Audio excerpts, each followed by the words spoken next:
Welcome back to our channel, everyone. Today we have a 2015 BMW 528i xDrive. Like the title shows, we're going to go ahead and show you the step-by-step on how to replace the front brakes. We're doing the front rotors, pads, and the brake pad wear sensor.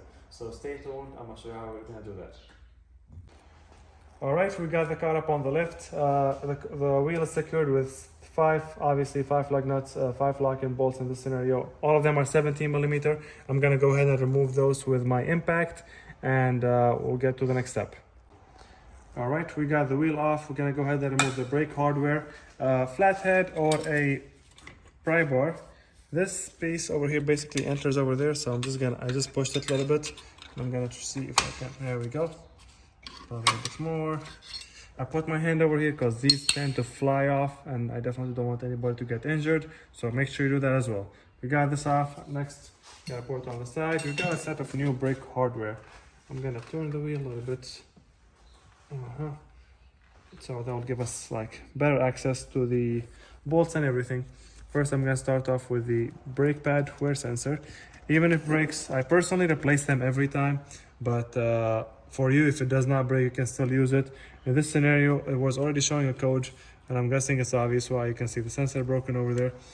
Then I'm gonna release the cable from here. And then if the camera can get on the top here, this is where the sensor goes. So I'm just releasing it from all these spots here. And there we go. And there, from there. Then this door over here. Let me grab my pick. Pick would probably be the easiest to open this door if you don't have nails. Okay, once you open that tiny door, I grab the actual connector. Then I press on that tab over there, if you can see it, and that's it. This is our old sensor. To put it back, obviously, is the same steps, which we will show you once we are done putting everything back on. But I'm gonna go ahead and trash this. And we're gonna go ahead now and move on to the next step, which will be removing the caliper. Let me get the flathead to remove the caps on the back and a 7mm Allen key so we can get the bolts for the caliper. Stay tuned. All right, so the first one I was telling you about, this is the cap that covers the bolt for the caliper. There is one up top, on the bottom, and one on the top here. I'm gonna go ahead and remove these two and put them on the side, because obviously we're gonna want to make sure that we put these back when we after install the new rotors and pads. Now we're gonna use a 7mm Allen key.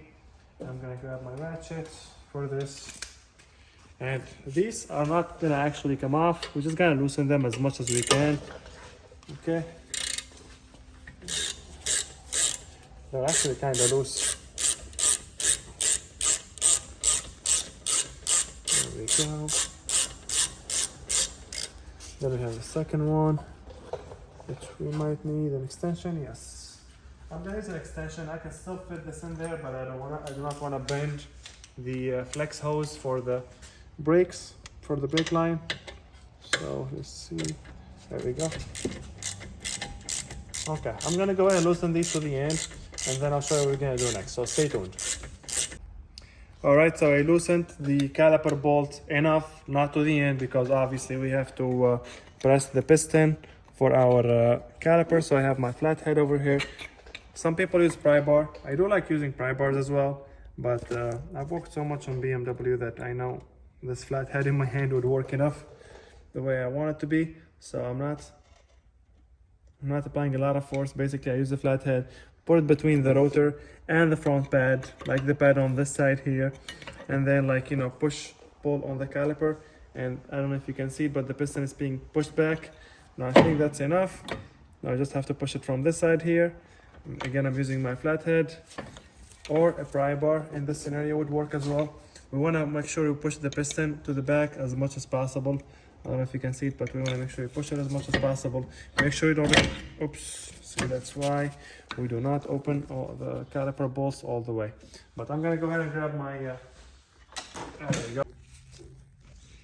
All right, I went ahead and grabbed my pry bar just to make sure, like, you know, it's pushed all the way, and it is. So right now, let me put this back here. I have my S hook to hold the caliper. I'm gonna put it on the shock up top over there. Now I should be able to take off my caliper. The caliper bolts might need to be pushed a little bit. Sometimes, you know, you have to open them a little bit more, which I just did. And then I'm gonna go ahead and hang this on the top over there. Oops. Make sure it's secure.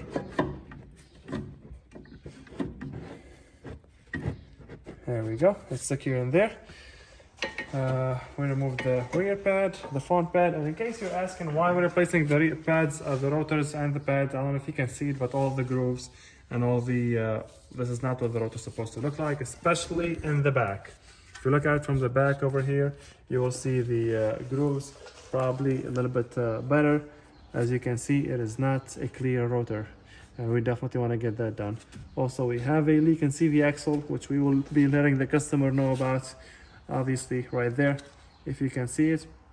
But for now, let's go ahead and move on to the next step. We should have, this should be a 5mm bolt from the front that holds the CV axle. So let me go ahead and get my tools. And, oh, here we go, got it. Actually, it's a 6mm, there we go. I'm gonna go ahead and grab my 6mm and get this open, and we'll go ahead and remove the caliper bracket as well. I believe it's an 18mm bolt, so it's an 18mm bolt over here. We have one, and two. So actually, let me go ahead and open that one first. 18mm right there. I got my ratchet and my 18mm.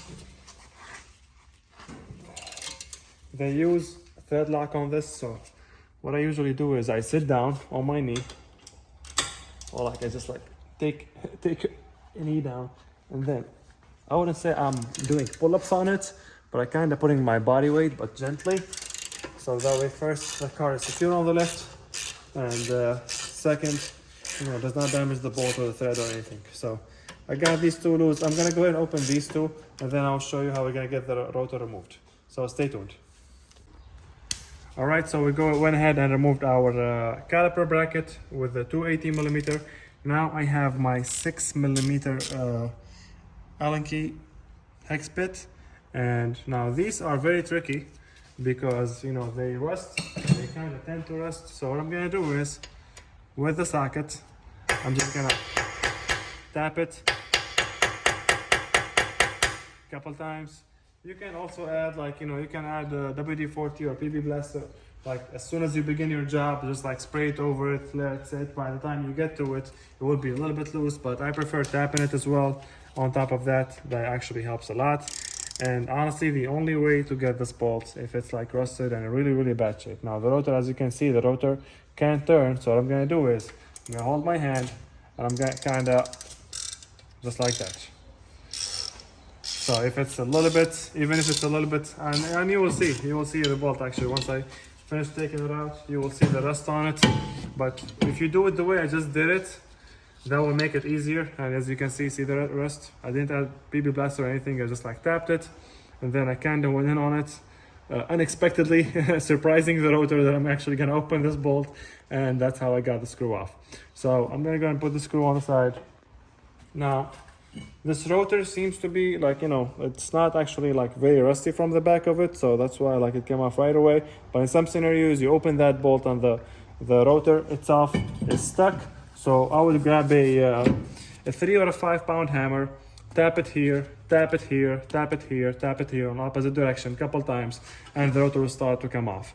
Now, if it's stuck completely, grab the 5 pound hammer and just hammer it in opposite points, and that will kind of push the hammer. Or you can just, since we're gonna trash the hammer, trash the rotor already, you can hammer it here straight, and then you turn, hammer, turn, hammer, turn, and hammer, and that'll get it off.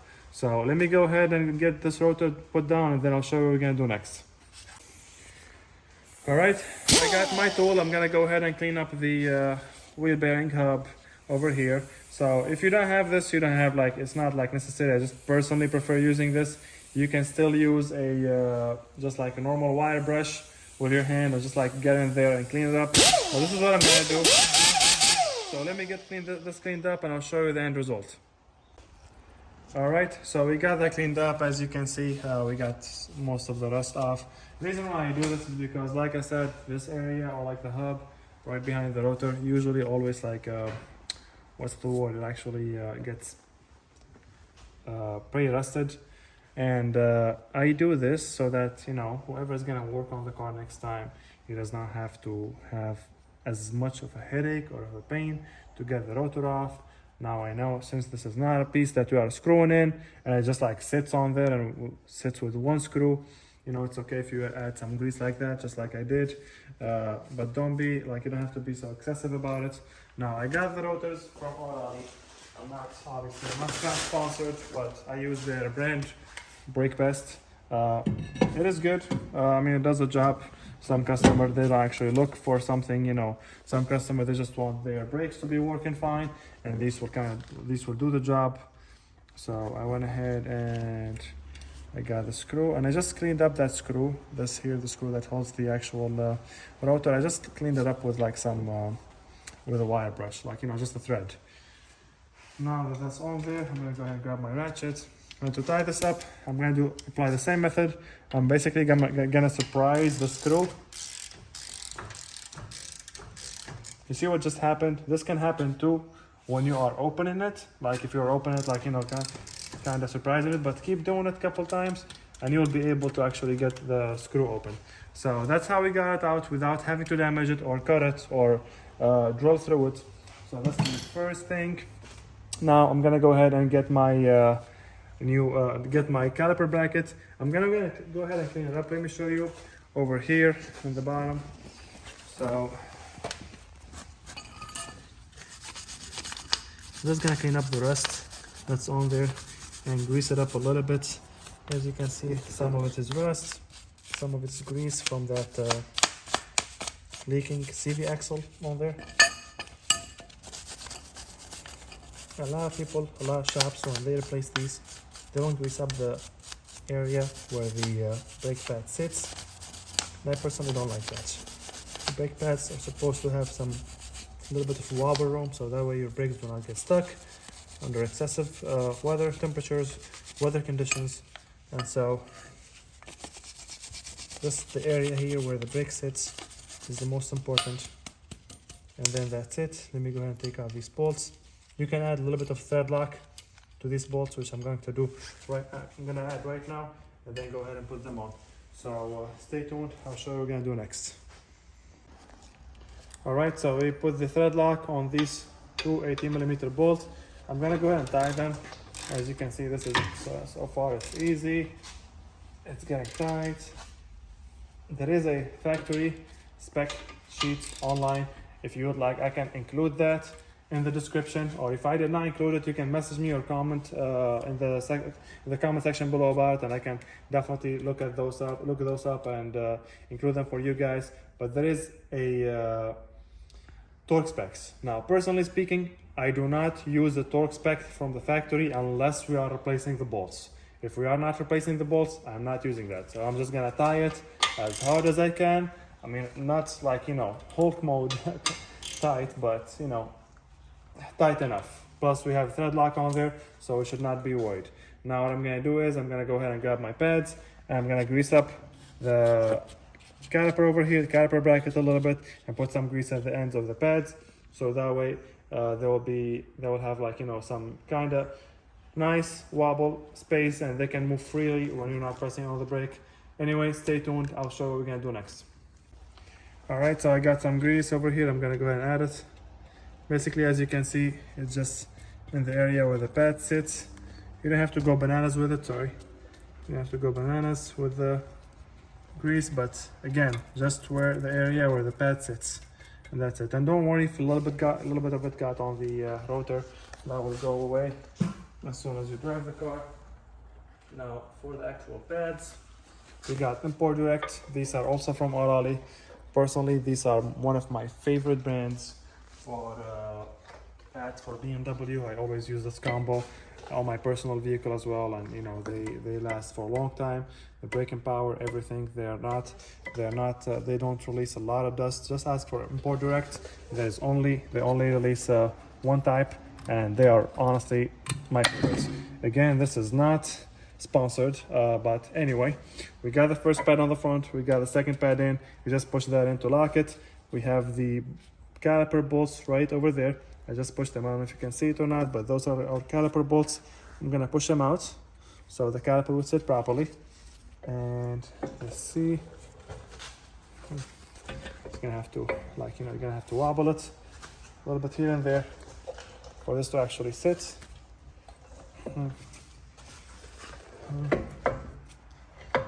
I believe. There we go. So we got those seated. I'm gonna go ahead and push these bolts over here, the caliper bolts. I'm gonna go ahead and grab my 7mm Allen key bit socket and go ahead and tie these two, and then I'll show you how what we're gonna do next. All right, so I added some thread lock, just a little bit on these as well after I cleaned them up, and now I'm just gonna go ahead and tie them. Again, if you are replacing these new, you can use the factory torque specs. If not, then you know you can just tie them as I would not say as hard as you could, because that can be a little bit excessive, but just hard enough for the caliper to be secure on the side. Reason why it's loose right now is because we have not put our brake hardware from the front. We are about to do that, but before we do that, before we forget, we have to put these caps back on. So first, our first cap over here, and then we have the second one up top. There we go. All right, so like I was just saying, we need to put the brake hardware on the front, which I just did. Now this can be tricky. As you can see, there's a tongue over there, there's a tongue over there, and another one up top. Now this is not, this original shape goes like this straight, so it's gonna be a little bit hard. So what I would recommend is put this first while pressing it, and then push it like this with a flat head. Push that tongue in, and once you have these two, keep pushing, and then stick this in under this tongue down there like this, and then push with your finger. So it's a little bit hard. It's harder than, you know, what I'm explaining for sure. It took me about 1.5 minutes, to be honest. Sometimes it takes me 5 seconds, sometimes it takes me 1 minute, up to 5 minutes sometimes even. But anyway, points of this being said is take your time with it, no rush, you're not doing anything wrong. And as for the last step, would be putting the brake wear pad sensor on. I got a new one over here. This is from Import Direct as well. Got the entire package actually from O'Reilly. Again, I'm not sponsored. I'm just letting you know what I'm getting my parts for you, so that it would help you. And first, we're gonna go ahead and connect this. We're gonna be able to put this back over here. Make sure it sits in the guides, as you can see, like from the bottom side. And then this is gonna go here on that, on those guides as well. Holds it in place. And then we have the guide over here. I don't know if you can see it or not. And then we have another one over here on the side. Let me see if you can see it in the camera. Right there. I just put it in. Then from this side, or from behind the rotor, we have to, actually this is not sitting properly. I'm guessing whoever replaced it last time. The wheel speed sensor is supposed to sit last. So basically the brake wear sensor goes first, as you can see. And then it goes first on the side as well. And then just like that. This is how it's supposed to be sitting properly. I'm talking from the dealer. The brake pad wear sensor on top, and then the wheel speed sensor on the bottom. Anyway, I got that part done. Now the last part would be pushing this here, pushing that there. Let's see. And then we're gonna go ahead and put this on the new pad. So let me see if I can show you. You just push it in, and when you hear the click, it has like that small clip on it, metal clip. So when you hear the click, you're good. Make sure it's secure. It is secure. We do not forget anything. Everything is sitting properly. So let me just make sure. There we go, and we are all set. Now when you do the passenger side, obviously you will not have a brake wear pad sensor. On BMWs, the brake wear pad sensor only comes on the front driver and rear passenger. That's how it is on all the cars. On all BMWs, that is. That's how it is on all BMWs. I know some Audi, they have like one on each wheel, which honestly I think is good, but stupid at the same time. But regardless, passenger side would be the same. Obviously, the few things that I would make sure you don't forget is pushing the piston back when you are removing. That way you don't remove everything and then you're trying to put everything new and oh, you have your piston like pulled all the way out. If it is, I mean, if you are a professional mechanic who's been doing this for a while, you probably have the tool to push it, but I'm trying to show you how to do this with the minimum amount of tools, with the minimum amount of professional or like special tool that you need. Again, if you have any question, feel free to drop it in the comment section below. If not, make sure you like and follow for more. Thank you for watching.